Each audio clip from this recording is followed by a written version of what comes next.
So the whole thing with this upcoming legislative session, I remember talking to a GOP senator, and she was very concerned just about children. And I told her, I was like, could this be a slippery slope? Could adults be next? I remember her telling me there's a lot of GOP senators that aren't going to fall in line for something that restricts freedoms for adults. I feel like a lot of people are going to, and whatever was in Project 2025, right? I feel like a lot of legislators around the country are just going to fall in line with that because Trump has such a grasp on the entire Republican Party. So I guess I'm like, what was the Republican Party like prior to Trump? I grew up in the time of Reagan, pretty much.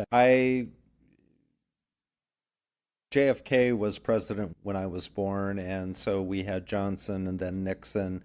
I knew a ton about Watergate and all of that. And so I grew up around what the politics were.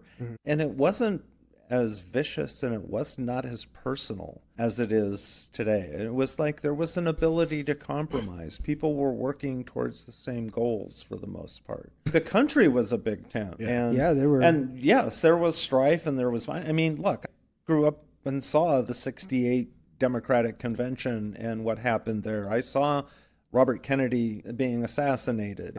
That was the formative years of what I saw.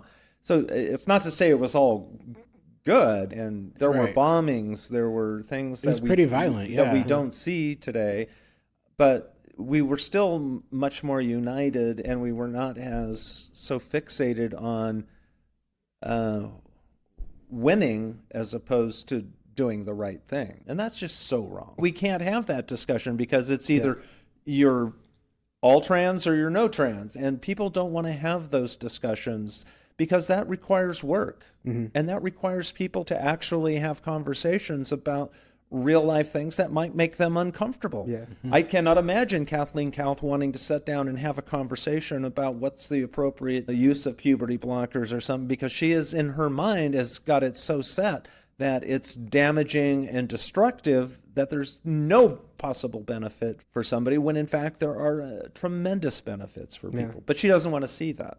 It's like the Republicans have taken, you've got to be MAGA, and if you're not, we're going to primary you. We have to have discussions about things. We have to have discussions about things that will make us uncomfortable, that we may not like, but we can make better.